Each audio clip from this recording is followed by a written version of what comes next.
Good morning student, कैसे आप सब। ये कोऑर्डिनेट ज्योमेट्री का दूसरा वीडियो होगा। यहाँ पे भी डिस्कस करेंगे ऑब्जेक्टिव टाइप क्वेश्चन। इस चैप्टर का एक वीडियो आ गया होगा जहाँ पे क्वेश्चन नंबर 10 तक डिस्कस किए हुए हैं। इस वीडियो में क्वेश्चन नंबर 11 से आगे कंटिन्यू करेंगे। कौन सा चैप्टर? तो coordinate geometry. Coordinate geometry math का 7वां चैप्टर है। ठीक है।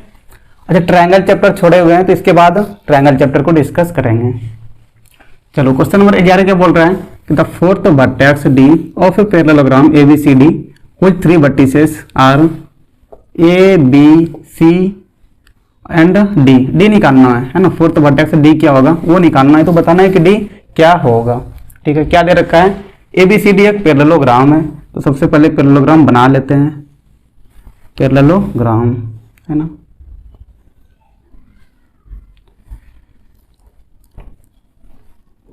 तो ये हो गया ABCD पैरेललोग्राम। इसको A बोल दो, इसको B बोल दो, इसको C बोल दो, इसको D बोल दो। E कितना दिया हुआ है? -2,3। B कितना है? तो 6,7। C कितना है? तो 8,3। ठीक है। और D निकालना है तो इनको बोल दो X Y। ठीक है। क्या करो ना, डायगोनल खींचो। डायगोनल एक हो जाएगा AC डायगोनल और दूसरा क्या हो जाएगा? दूसरा हो जाएगा BD डायगोनल। और पता है हम लोगों को कि जो पैरेललोग्राम का डायगोनल होता है वो बाइसेक्ट करता है एक दूसरे को, है ना। और ये मिड पॉइंट भी होता है ना। इधर से चलेंगे तो ये BD का मिड पॉइंट होगा, इधर से आएंगे तो डायगोनल AC का मिड पॉइंट होगा। ठीक है। इसको O कर दो, इसको O कर दो और इसका कोऑर्डिनेट मान लो X1 Y1। ठीक है। ये मिड पॉइंट है ना, AC का मिड पॉइंट है। AC का मिड पॉइंट है मतलब कि ये 1:1 रेशियो में डिवाइडेड है ना। AC का ये मिड पॉइंट O है, इसका मतलब कि OA कितना होगा? OA बाय OC कितना हो जाएगा? 1:1 हो जाएगा। एक रेशियो में डिवाइडेड है ना। तो यहाँ से हम लोग निकाल लेते हैं सेक्शन फॉर्मूला लगा के X1 और Y1 क्या होगा। ठीक है। देखो, सेक्शन फॉर्मूला लगा के निकालते हैं X1। तो X1 क्या हो जाएगा? फॉर्मूला क्या था? MX, यहाँ पे X1 मान लिए हैं। अच्छा, X का फॉर्मूला बताओ। MX2 लिखते थे प्लस NY1 लिखते थे बाय M प्लस N, है ना। तो X यहाँ पे क्या है? X1 है, तो X1 कर दो बराबर। किसी को भी M मान लो। चलो, इसको 1 मान लेते हैं। 1 इंटू उधर से 8 ले लो। दोनों में तो 1 1 ही है ना, तो किसी को भी मान लो, कोई फर्क नहीं पड़ने वाला है। इधर -2 बाय 1 प्लस 1। यहाँ से X1 कितना आ गया? तो 8 - 2 बाय 2, तो X1 आ गया 8 में 2 गया 6, 6 बाय 2 2 6। ठीक है। X1 कितना आ गया? 3 आ गया। Y1 भी निकालना होगा, तो पहले Y बराबर क्या लिखते हैं? तो MY2 plus NY1 by M plus N। यहाँ से Y कितना है? Y1 है। और 1 into 3 plus 1 into 3 by M plus N, तो 1 प्लस 1। यहाँ से करो तो 3 है ना, प्लस 3 बाय 2, तो 3 3 6 बाय 2 2 6, 3 3 आ गया, है ना। X1 कितना आ गया? 3। Y1 भी कितना आ गया? 3। मतलब कि ये वाला कोऑर्डिनेट कितना हो जाएगा? ये वाला कोऑर्डिनेट हो जाएगा 3,3। पॉइंट O का कोऑर्डिनेट पता चल गया ना कि 3,3 है। अब एक बार चलेंगे हम लोग डायगोनल BD में। BD डायगोनल में जाएंगे और डायगोनल BD के लिए भी मिड पॉइंट क्या हो जाएगा? O हो जाएगा। अगर मिड पॉइंट O है मतलब किस रेशियो में डिवाइडेड है? BD डायगोनल किस रेशियो में डिवाइडेड है? तो 1:1 रेशियो में डिवाइडेड है। कौन डिवाइड कर रहा है? तो पॉइंट O डिवाइड कर रहा है डायगोनल BD को। किस रेशियो में? तो 1:1 रेशियो में, है ना। ये पैरेललोग्राम का प्रॉपर्टी होता है कि डायगोनल बाइसेक्ट करता है एक दूसरे को। देखो, यहाँ से बताओ 3 क्या हो जाएगा? 3 बराबर इस वाले लाइन में BD डायगोनल में देखना है। ये भी 1 रेशियो में और ये भी 1 रेशियो में। ठीक है। अच्छा, लिख दिए यहाँ पे 1 लिख दिए ना, तो इसको फिर मिटा दो। तो 3 बराबर क्या हो जाएगा? एक बार इस 1 को लो, 1 इंटू एक्स है ना, 3x वाला है ना, इधर से भी एक 6 ले लो, प्लस 1 इंटू, अब इधर से x ले लो, बाय 1 प्लस 1, तो 3 बराबर 6 प्लस x बाय 2 हो गया। तो 3 दूना 6 बराबर 6 प्लस x, 6 कट गया, तो x कितना आ गया, x 0 आ गया, है ना, x 0 आ गया ना, मतलब ये वाला पॉइंट कितना हो जाएगा, 0 हो जाएगा। उसी तरह से y यहाँ पे कितना है, 3 है, तो 3 बराबर my2 होता है, तो 1 इंटू y2 कितना है, 7 है, प्लस n कितना है, 1 है, 1 इंटू y1 कितना है, तो y है, बाय m प्लस n, तो 1 प्लस 1, तो 3 बराबर 7 प्लस y बाय 2, 2 को 3 से मल्टीप्लाई करो तो 6 बराबर 7 प्लस y, तो यहाँ से y बराबर क्या हो जाएगा, 7 को उधर लेके जाएंगे तो 6 माइनस 7, तो -1, है ना, y कितना आ गया, -1। तो d का कोऑर्डिनेट कितना आ गया, x 0 और y कितना, -1, तो 0 -1 कौन सा दे रखा है, b दे रखा है, तो option B is the correct answer. ठीक है, कैसे निकाले पता चल गया होगा। एक बार चले AC डायगोनल में, AC डायगोनल की मदद से क्या निकाल लिए, पॉइंट O का कोऑर्डिनेट निकाल लिए। जब O का कोऑर्डिनेट पता चल गया तब चले BD डायगोनल में, और BD डायगोनल में चले तो हमको x और y मिल गया। ठीक है, पॉइंट O जो है वो मिड पॉइंट होगा AC के लिए भी और BD के लिए भी। चलो question number 12, if the point P divides the line segment joining the points A and B, है ना, देखो ये भी एक लाइन है, ये A कर दो, ये B कर दो, A कितना है 2, -2 है, और B कितना है तो -7, 4 है ना। इस लाइन को एक पॉइंट डिवाइड कर रहा है जो कि पॉइंट P है, P का कोऑर्डिनेट कितना है तो K, 0 है। ठीक है, किस रेशियो में डिवाइड कर रहा है तो 1:2 रेशियो में डिवाइड कर रहा है, ये हो गया 1 और ये हो गया 2, तो यहाँ से K निकालना है। ठीक है, find the value of K का मान क्या होगा बताना है। तो देखो K तो कोऑर्डिनेट ही है ना, x का कोऑर्डिनेट क्या लिखते हैं, x बराबर क्या लिखते हैं, y नहीं x, mx2 plus ny1 by m plus n, यही होता है ना।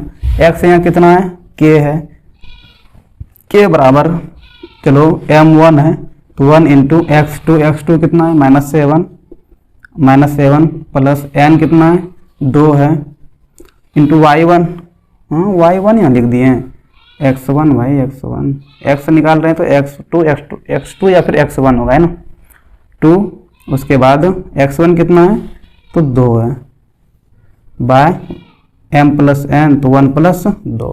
ठीक है, यहाँ से -7 गुना 1 कितना हो जाएगा, -7 प्लस 2 दूना 4 बाय 2 1 3, तो यहाँ से माइनस कर देंगे, 4 3 7, तो -3 बाय 3, 3 3 कट गया, -1 आ गया। K का वैल्यू कितना है, -1, तो डी नंबर में दे रखा है, D is the correct option, है ना।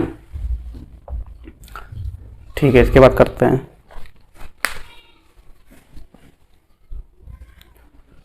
देखो क्वेश्चन नंबर 13 क्या बोल रहा है, बढ़िया क्वेश्चन भी है थोड़ा। देखो क्वेश्चन क्या बोल रहा है कि the point P on x axis equidistance from the points A and B।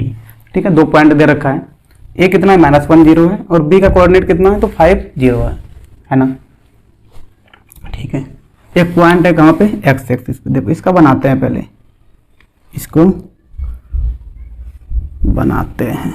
देखो ये हो गया x, ये हो गया y, ये हो गया -x, है ना, ये हो गया -y। ये पॉइंट कितना है -1 0 है, तो x माइनस में है ना, तो मान लो कि -1 यहाँ कहीं पे होगा, और देखो y 0 है, y 0 है ना, तो x एक्सिस पे y कितना होता है तो y 0 होता है, तो यही पॉइंट हो जाएगा, यही पॉइंट A हो जाएगा, यही पॉइंट A हो गया। ठीक है, कोऑर्डिनेट इसका कितना है तो -1, 0 है।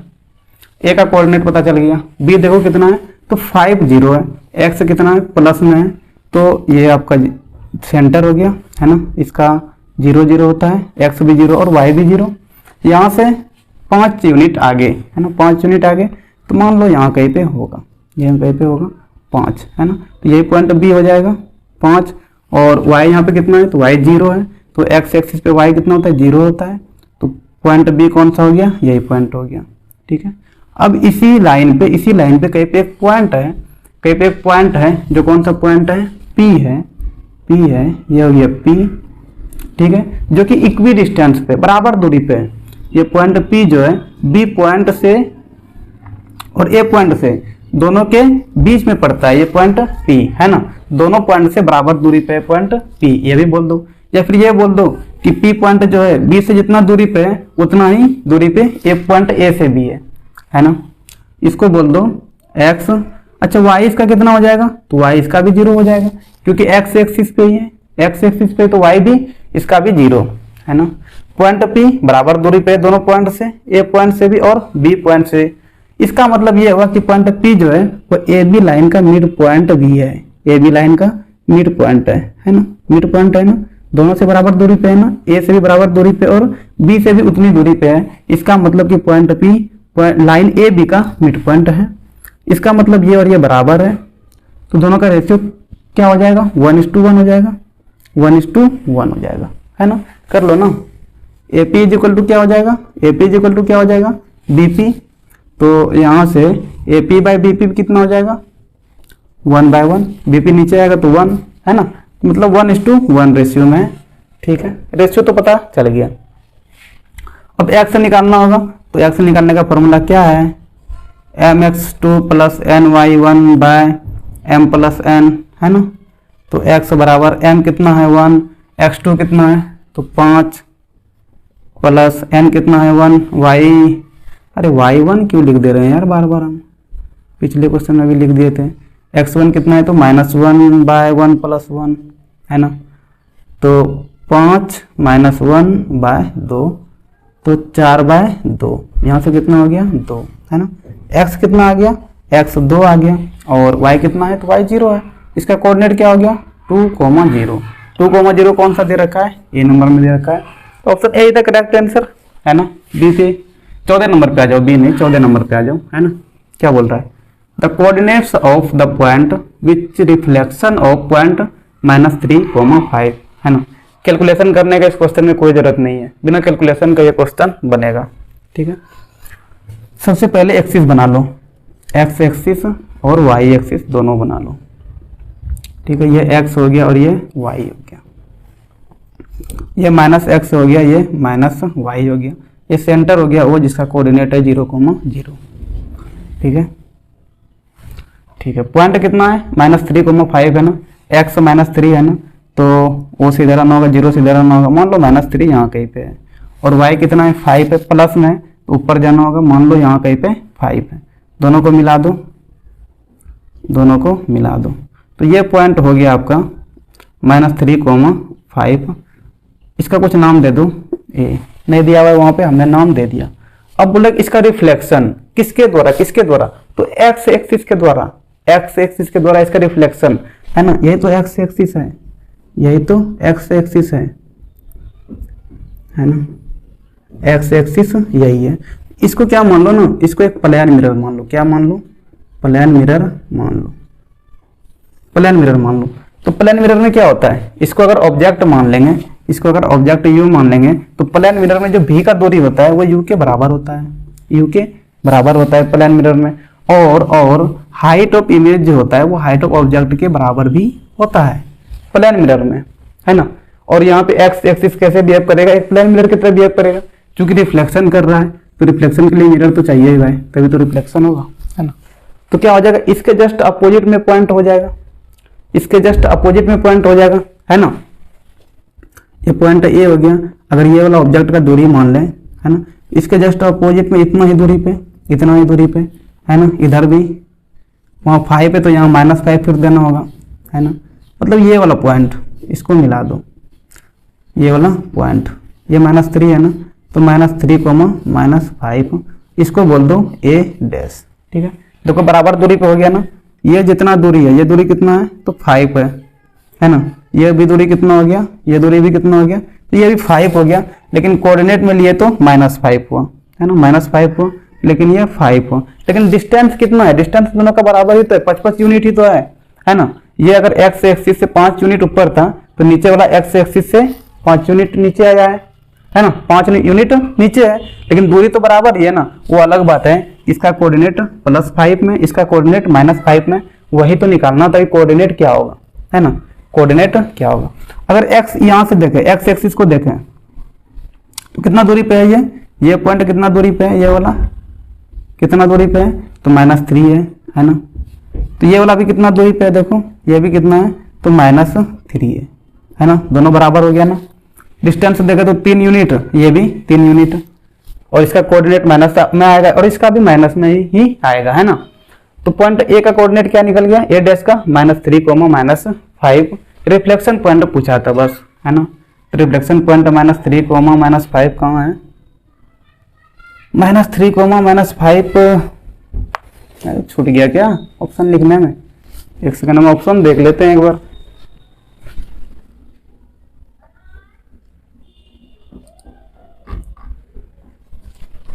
अच्छा सी नंबर में दे रखा है -3, -5, ऑप्शन गलत लिखे थे, ठीक है, तो सी हो जाएगा ऑप्शन, ठीक है। समझ में आ गया होगा कि ए डैश होगा, क्यू होगा ए डैश -3, -5, तो जितना दूरी पे ये है उतना दूरी पे इधर भी होगा, क्योंकि रिफ्लेक्शन कौन कर रहा है, तो एक्स एक्सिस कर रहा है। अगर वाई एक्सिस करता तो रिफ्लेक्शन उधर होता, उस साइड में जाके होता, है ना, इधर कहीं पे होता, बराबर दूरी पे ही होता। हाँ इधर -3 है तो इधर 3 पे होता आके, है ना, ये 5 है उसके इसमें 5 ही होता, 3, 5 हो जाता। अगर वाई एक्सिस रिफ्लेक्शन करता तो, अगर एक्स एक्सिस करे तो नीचे रिफ्लेक्शन होगा, और नीचे का कोऑर्डिनेट इस वाले पॉइंट का क्या हो जाएगा, क्योंकि बराबर दूरी भी देखना होगा, तो ऊपर 5 है तो नीचे भी 5 लेना होगा, तो -5 आ जाएगा। इधर इतना 3 है तो इधर भी 3 ही होगा, तो -3, -5 समझ में आ गया होगा, है ना। लिखो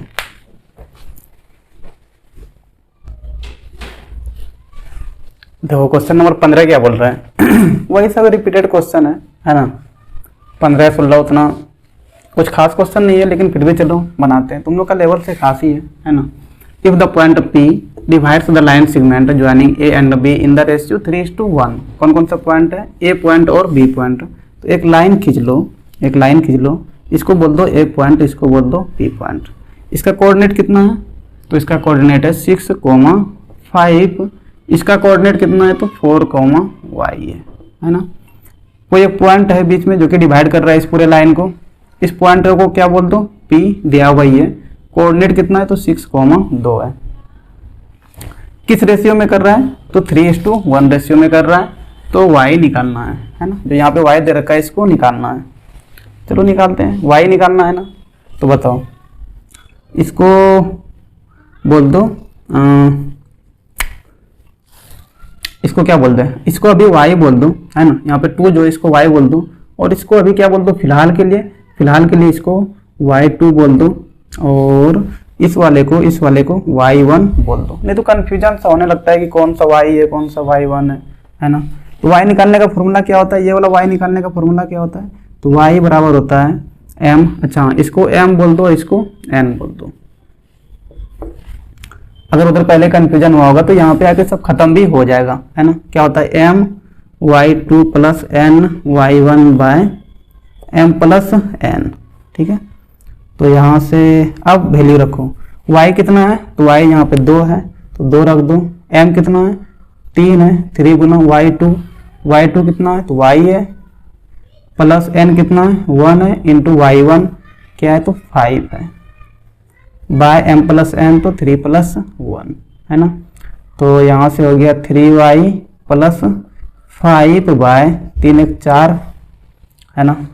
2 को 4 से मल्टीप्लाई करो तो 4 दूना 8 बराबर 3y प्लस 5, 5 को इधर लेके आओ तो 8 माइनस 5 बराबर 3y, तो 3 बराबर 3y, 3 3 कट गया, यहाँ से y कितना आ गया, तो y = 1 आ गया, तो 1 डी ऑप्शन में दे रखा है, तो डी द करेक्ट आंसर है ना।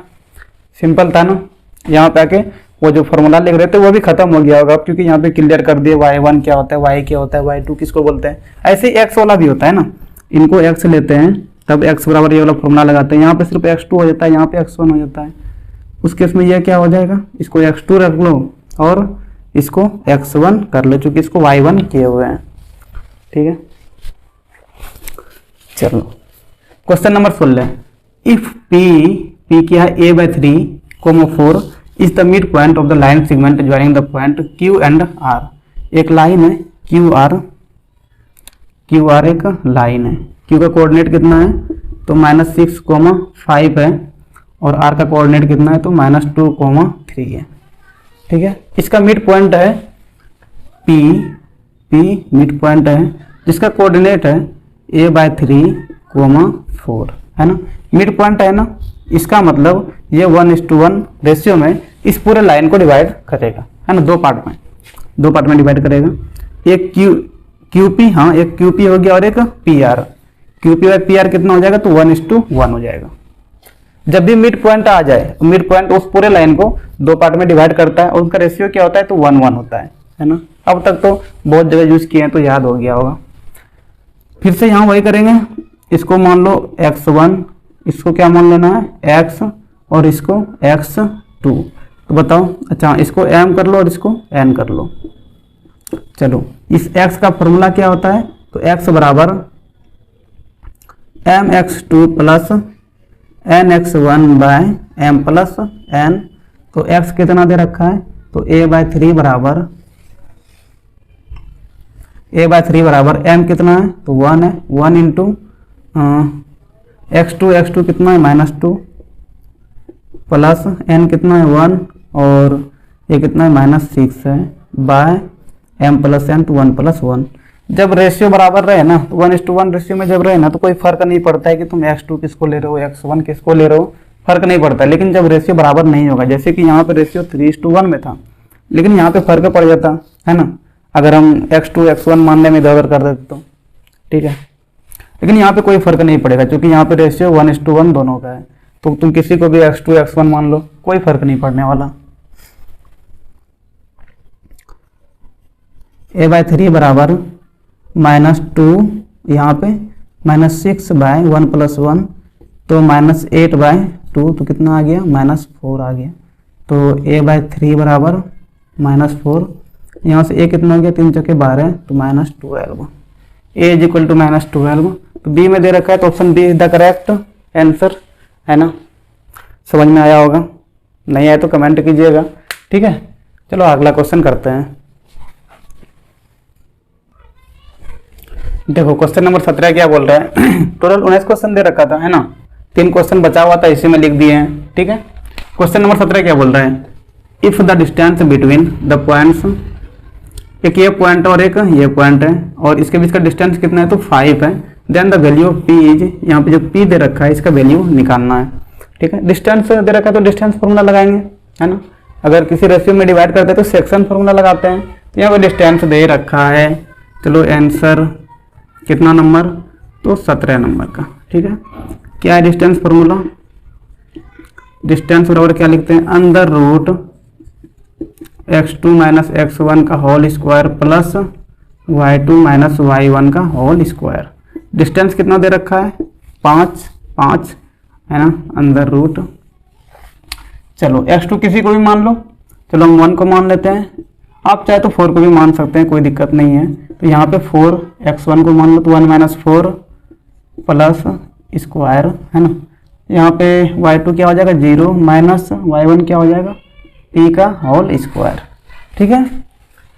चलो उधर अंडर रूट है ना, इस साइड लेके आओ तो क्या हो जाएगा स्क्वायर हो जाएगा, है ना। अगर स्क्वायर रहे और उस साइड लेके जाएंगे तो अंडर रूट हो जाएगा, अंडर रूट रहे तो बराबर की साइड लेके आएंगे तो स्क्वायर हो जाएगा, ठीक है।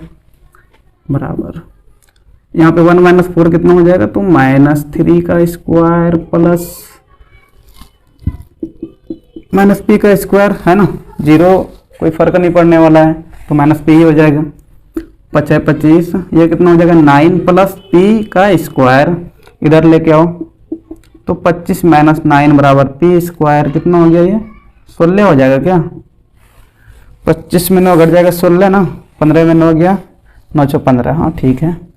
तो यहाँ से p बराबर क्या हो जाएगा, अब स्क्वायर है तो बराबर की साइड लेके आएंगे तो 16 और पलटा भी दिए, अरे कन्फ्यूजन हो जाएगा क्या, पहले पलटा ही दो 16, ठीक है।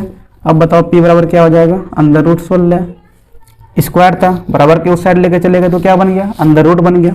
अच्छा जब भी स्क्वायर को उस साइड लेके जाएंगे अंडर रूट बनेगा तो उसका 2 वैल्यू होता है, एक प्लस और एक माइनस, ठीक है। तो यहाँ से p बराबर क्या हो जाएगा +-4, ठीक है, +-4। देखो p = +-4 किस में है तो बी में दे रखा है तो प्लस माइनस 4 हो जाएगा, है ना। Option B is the correct answer. ठीक है, इसके बाद क्वेश्चन नंबर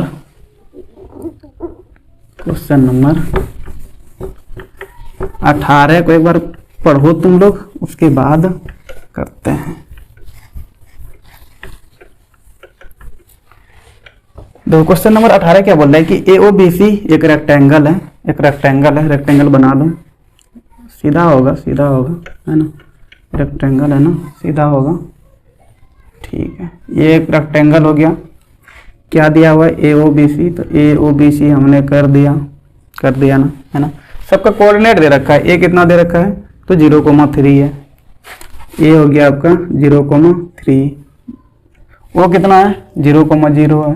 अच्छा यही सेंटर भी है ना, ओरिजिन जिसको बोलते हैं। बी कितना दे रखा है तो 5,0 दे रखा है, और सी नहीं दे रखा है ना, कोई दिक्कत नहीं है, इसको XY कर दो। चलो एक इधर से डायगोनल खींच दो, एक इधर से डायगोनल खींच दो, माने तो खींचो, नहीं माने तो मत खींचो, है ना। क्या निकालना है तो the length of east diagonal is, है ना, डायगोनल का लेंथ निकालना है, length of east diagonal is, है ना, डायगोनल का लेंथ ये वाला। इसका कोऑर्डिनेट पता नहीं है ना सी का, कोई दिक्कत नहीं है, ए का तो पता है, बी का तो पता है ना। डिस्टेंस फॉर्मूला लगाओ और ए बी का डिस्टेंस निकाल लो, ये तो डायगोनल है, ए बी का डिस्टेंस निकाल लो। बताओ डिस्टेंस फॉर्मूला क्या है, तो x2 माइनस x1 का whole square plus y2 minus y1 का होल स्क्वायर। यहाँ से चलो x2 इसको मान लेते हैं 5 माइनस, तो x1 क्या हो जाएगा 0 हो जाएगा, 5 माइनस 0 का स्क्वायर प्लस y2 क्या हो जाएगा 0 माइनस इधर क्या हो जाएगा 3 का स्क्वायर। तो यहाँ से हो गया 5 का स्क्वायर प्लस यहाँ से हो गया माइनस 3 का स्क्वायर, तो 25 प्लस 3 तिया 9, 25 9 25 9 25 9 25 5 30 30 30 4 34, सही किए ना, 25 9 33 ना 34 ना 34 दे रखा है क्या, अंदर रूट 34 यूनिट्स, हाँ यही दे रखा है, सी, ऑप्शन सी हो जाएगा। ठीक है, वैसे में आंसर नहीं मिला है, वही होना चाहिए। ठीक है, अंदर रूट 34। उसके बाद क्वेश्चन नंबर 19 क्या बोल रहा है, the perimeter of A triangle with vertices 0,4 0 0। एक ट्रायंगल पहले बनाते हैं, है ना, एक ट्रायंगल पहले बनाते हैं। क्या करते हैं ना, रेक्टेंगल को ही ट्रायंगल बना देते हैं, रेक्टेंगल को ही ट्रायंगल बना देते हैं, रेक्टेंगल को ही ट्रायंगल बना देते हैं। देखो बन गया ना, बन गया, है ना, बन तो गया। रेक्टेंगल को ही ट्रायंगल हमने बना दिया, है ना।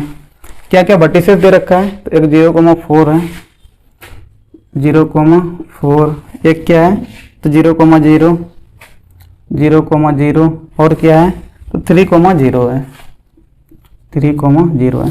3 वर्टिसेस दिया हुआ था, ट्रायंगल का 3 वर्टिसेस तो होता ही है। क्या निकालना है तो पेरीमीटर और फिर ट्रायंगल निकालना है। पेरीमीटर क्या होता है तो तीनों साइड का सम, जितना साइड दे रखा है उनको जोड़ दो तो पेरीमीटर निकल जाएगा। तो यहाँ पे ट्रायंगल है, ट्रायंगल का कितना साइड, 3 साइड, 1 2 3, है ना, और तीनों बराबर नहीं है एक दूसरे का, तो तीनों साइड को जोड़ देंगे तो पेरीमीटर ऑफ ट्रायंगल निकल जाएगा। उससे पहले तीनों साइड को निकालना होगा। इसको ए पॉइंट बोल दो, इसको बी बोल दो, इसको सी बोल दो। चलो सबसे पहले ए बी निकालते हैं। ए बी बराबर अंदर रूट डिस्टेंस फॉर्मूला 0 माइनस 0 का स्क्वायर, है ना, होल स्क्वायर प्लस 0 माइनस 4 का होल स्क्वायर।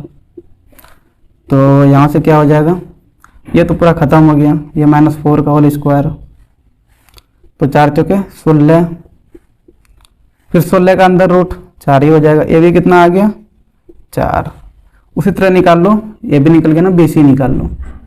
तो बी सी बराबर क्या हो जाएगा, बी सी बराबर फिर से वही डिस्टेंस फार्मूला अंदर रूट x2 माइनस x1, तो 0 माइनस 3 का स्क्वायर, 0 माइनस 3 का होल स्क्वायर प्लस यहाँ फिर 0 दिया हुआ है, 0 माइनस 0 का होल स्क्वायर, 0 माइनस 0 का होल स्क्वायर अंदर रूट 0 माइनस 3, है ना, तो -3 होगा, -3 का स्क्वायर प्लस, अरे उधर क्या करना, 0 माइनस 0 चलो यहाँ से कितना हो गया, 3 तिया 9, 9 का अंदर रूट 3, BC कितना आ गया, 3 आ गया। अब क्या बचा, AC बचा, AC यहाँ निकाल देते हैं। AC बराबर क्या हो जाएगा, फिर से डिस्टेंस फार्मूला, तो 3 - 0 का होल स्क्वायर प्लस फिर से 0 - 4 का होल स्क्वायर, 0 - 4 का होल स्क्वायर अंदर रूट 3 - 0, 3 में 0 घटा 3 ही बचेगा, तो 3 का स्क्वायर प्लस -4 का स्क्वायर हो जाएगा, है ना। ठीक है, तो ये कितना हो गया, 3 का स्क्वायर 9 प्लस 4 चौके 16, तो 16 9 कितना हो गया, 25, और 25 का अंदर रूट कितना हो जाएगा, तो 5 हो जाएगा, है ना। 5 हो जाएगा ना, डिस्टेंस निकाल रहे हैं ना, इसीलिए सब प्लस में लेंगे। और यहाँ पे बोलेगा कि क्यों नहीं प्लस माइनस लिए हुए, तो डिस्टेंस निकाल रहे हैं, दूरी निकाल रहे हैं, है ना, इसीलिए नहीं लिए हुए हैं। अगर कोऑर्डिनेट निकालते तो प्लस माइनस दोनों ले लेते, लेकिन यहाँ पे दूरी निकाले हैं तो नहीं लेंगे, है ना। तो बताओ AB plus BC plus AC क्या होगा, 4 प्लस 5 प्लस प्लस 3 कितना हो गया, 5 4 9 3 12 यूनिट्स, है ना। 12 यूनिट्स देखो किसका दे रखा है, तो B का दे रखा है 12 यूनिट्स, तो B is the correct option, है ना। चलो अगर कोई क्वेश्चन जो कि नहीं समझ में आया हो तो आप लोग बेझिझक कमेंट कीजिए, है ना, दूसरी वीडियो बना के उस क्वेश्चन का डाल देंगे समझ में अगर नहीं आया होगा तो, है ना। और ऐसे भी कमेंट वगैरह करके जाइएगा। अगर यहाँ तक वीडियो को देखे हैं तो समझ सकते हैं कि आप जेन्युइन व्यूअर ही होंगे, है ना। तो चलो दोस्तों यही भी वीडियो को ख़त्म करते हैं, इसके बाद लेके आते हैं ट्रायंगल चैप्टर का और उसको डिस्कस करेंगे, डिटेल में बात करेंगे उसके बारे में। चलो फिर थैंक यू, पढ़ाई लिखाई करो।